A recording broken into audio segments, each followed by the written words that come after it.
La famille DZ, j'espère que vous allez bien ainsi que tous vos proches. Bienvenue à tous et à toutes chez Renard des Surfaces, la chaîne qui parle, qui vit et qui respire le football.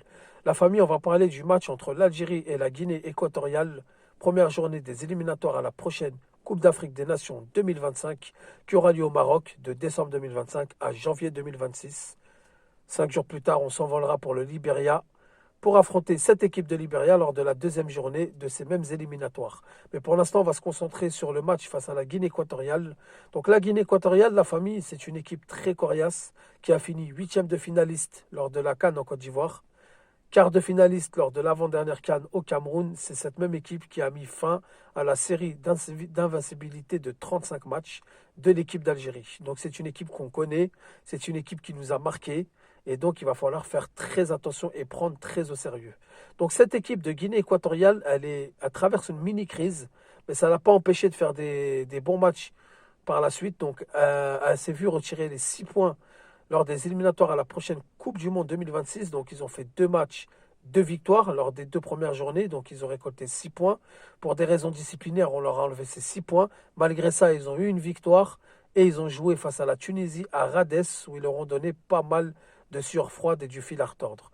Ils ont perdu sur la plus petite des marges. Ils étaient bons défensivement, très bons milieu de terrain. Ils se sont créés quelques occasions. D'ailleurs, ils ont même failli ouvrir le score à un moment donné dans la partie. Donc c'est une équipe à prendre très très au sérieux. Cette équipe de Guinée équatoriale, elle est bonne défensivement. Elle fait des bonnes relances. Elle est capable de casser des lignes de la défense centrale. Elle a un bon milieu de terrain qui arrive à se projeter vite vers l'avant en passant par les ailes. Mais si elle a un défaut, et c'est un énorme défaut malgré qu'elle met quand même des buts, c'est leur avant-centre, c'est l'attaque de cette équipe qui est quand même un peu brouillonne devant les buts. Donc en Coupe d'Afrique, elle a été efficace, certes, mais de manière générale, c'est une équipe qui rate pas mal d'occasions, qui s'en crée beaucoup, mais qui en rate pas mal. Donc il va falloir être très vigilant. Donc les amis, la Guinée équatoriale, il faut une équipe qui est en mouvement permanent dans le jeu. Un peu comme on avait fait face au Cap-Vert à Constantine. Il faut toujours être en mouvement si vous voulez battre cette équipe. On peut présenter un 3-4-3, un 3-5-2. Je pense qu'à mon avis, Petkovic ne fera pas ça. Donc on va essayer de rester dans le, on va dire dans le réel. On va essayer de rester dans le plus logique par rapport au choix de Petkovic. Donc moi je pense que cette équipe, face à cette équipe, il faut mettre un 4-2-4 ou un 4-2-3-1. Donc ça va être simple. Euh, En gardien de but, je mettrai Okidja, titulaire, parce que je pense que s'il l'a rappelé, c'est pour être titulaire. Mandrea, ça ne me rassure pas du tout. C'est quand même un match important. C'est quand même la première journée des éliminatoires à la prochaine CAN. Donc on ne doit pas se louper pour le moral et pour la psychologie. On revient d'un très beau résultat en Ouganda. Donc il faut rester dans cette continuité psychologique positive. Donc je mettrai Okidja dans les cages. Voilà.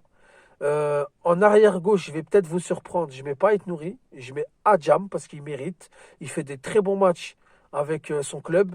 En sélection, il a rarement déçu. Ait Nouri, ces derniers temps, il a quand même un peu déçu. Donc je le fais un peu goûter le banc. Et je regarde Adjam. Il avait fait une bonne rentrée face à l'Afrique du Sud. Donc pourquoi pas le mettre titulaire et voir ce que ça donne. Donc Adjam, qui s'est qualifié pour la Ligue des Champions, je le récompense, je le mets titulaire. Dans l'axe de la défense, je mets Rami Ben Sebaini, Aïssa Mandi. À droite, je suis obligé de mettre Attal et pas Mohamed Farsi. Et je vais vous donner la raison pour laquelle je mets Youssef Attal. Tout simplement, Mohamed Farsi, c'est un nouveau, c'est sa première sélection. On ne sait pas comment ça va se dérouler. Il y aura peut-être une pression populaire. Il y aura peut-être des sifflets. Il y aura peut-être des Allahu Akbar, Jamel Belmadi. Je ne veux pas le griller lors de sa première sélection.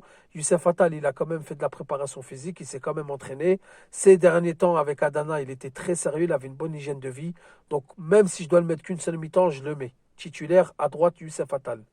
Ensuite, au milieu de terrain, on va dire, si on part sur un 4-2-4 ou un 4-2-3-1, hein, c'est à peu près la même chose dans ma composition. Bah, Ismaël Benasser, Zerouki, il n'y a pas le choix. Même si Benasser, il n'a pas beaucoup de temps de jeu, il est en manque de rythme. Je ne peux pas mettre Zorgan avec Zerouki. C'est un match très important, c'est pas un match amical. C'est quand même une qualif de Cannes.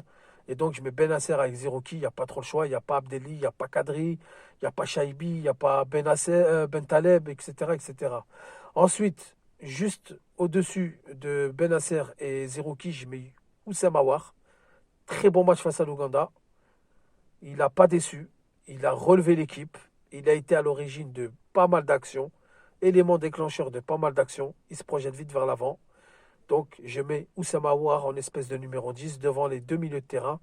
Ensuite, à gauche, je mets Riyad Mahrez. Il n'y a pas trop le choix. Il n'y a pas Bellomi, il n'y a pas Bouanani.